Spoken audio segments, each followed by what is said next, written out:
നമസ്കാരം. ഇത് കേട്ടോ, ഇത് ഒരു ബോൾ ഗ്രീപ്സിൻ്റെ കുപ്പിയാണ്. അപ്പോൾ ഇത് നമുക്ക് ഇതിൽ ട്രയാങ്കിൾ ഷേപ്പുണ്ട്, സ്ക്വയർ ഷേപ്പുണ്ട്, ഹെക്സഗണുണ്ട്, അങ്ങനെ ഒരുപാട് ടൈപ്പ് ഷേപ്പുകൾ ഇതിലുണ്ട്. നമുക്ക് ഇതെങ്ങനെ 3D മോഡൽ ചെയ്തെടുക്കാം എന്ന് നോക്കാം. ഇത് ചെയ്യാം. ആദ്യമായി നമുക്ക് ബ്ലെൻഡർ 3D കണ്ടു. ഇതിൽ ടോപ്പ് വ്യൂ എടുക്കുക. ടോപ്പ് വ്യൂ എടുത്തതിന് ശേഷം ഞാനിത് എങ്ങനെ ചെയ്തത് ഡീറ്റെയിൽ ആയിട്ടുള്ള ഒരു ട്യൂട്ടോറിയലുണ്ട്.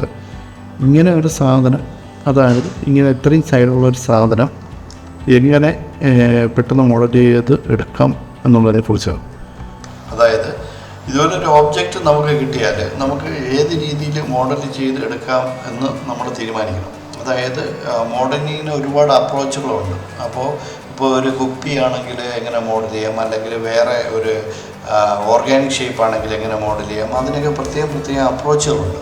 അപ്പോൾ ഞാനിവിടെ സ്വീകരിച്ചിരിക്കുന്ന അപ്രോച്ചാണ് ഈ മോഡലിംഗ് വീഡിയോയിലൂടെ ഞാൻ കാണിച്ചു തരാൻ പോകുന്നത്. അപ്പോൾ ഏത് പ്രൊഫൈൽ ഉപയോഗിച്ചാണ് ഞാൻ ഈ ബോൾ ഗ്രേപ്സിൻ്റെ ഈ കുപ്പി മോഡൽ ചെയ്തെടുത്തതെന്നാണ് ഞാൻ കാണിക്കാൻ പോകുന്നത്. അപ്പോൾ അതുകൊണ്ട് ഈ വീഡിയോ ഞാൻ ഫാസ്റ്റാക്കി വിടുകയാണ്. കാര്യം എന്ന് പറഞ്ഞാൽ മോഡലിങ്ങിൻ്റെ ഒരുപാട് പ്രോസസ്സുണ്ട്. ഞാനിപ്പോൾ മോഡലിങ്ങിനെ പറ്റിയാണ് പറയണമെങ്കിലും അതിൻ്റെ പ്രൊഫൈലിനാണ് ഈ ട്യൂട്ടോറിയലിന് ഇമ്പോർട്ടൻസ് കൊടുത്തേക്കുന്നത്. അപ്പോൾ റെൻഡർ ചെയ്ത് ഔട്ട് എടുക്കുന്നതിന് ഒരുപാട് പ്രോസസ്സുണ്ട്. അതായത് മോഡലിംഗ് കഴിഞ്ഞ് UV അൺട്രാപ്പിംഗ് കഴിഞ്ഞ് ഷെയ്ഡിങ് ഉണ്ട്, ടെക്സ്ചറിങ് ഉണ്ട്, മെറ്റീരിയലുണ്ട്, ലൈറ്റിംഗ് ഉണ്ട്, അത് കഴിഞ്ഞിട്ടാണ് റെൻഡറിങ് വരുന്നത്. അപ്പോൾ ഇതെല്ലാം ഓരോ മേഖലയും വിപുലമായ ഒരുപാട് കാര്യങ്ങൾ പഠിക്കാനുള്ള മേഖലയാണ്. അപ്പോൾ അതുകൊണ്ട് ഞാൻ ഈ വീഡിയോ ഒന്ന് ഫാസ്റ്റാക്കാം.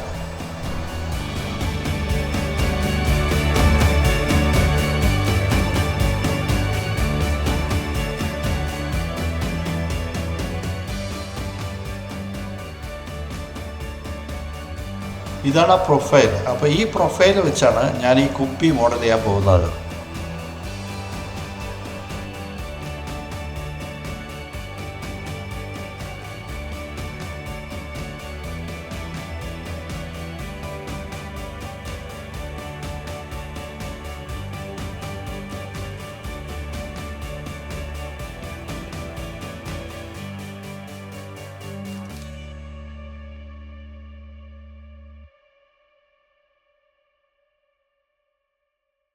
ഇതാണ് നമുക്ക് ഫൈനൽ റെൻഡറിങ് ഔട്ട് വന്ന ആ കുപ്പി.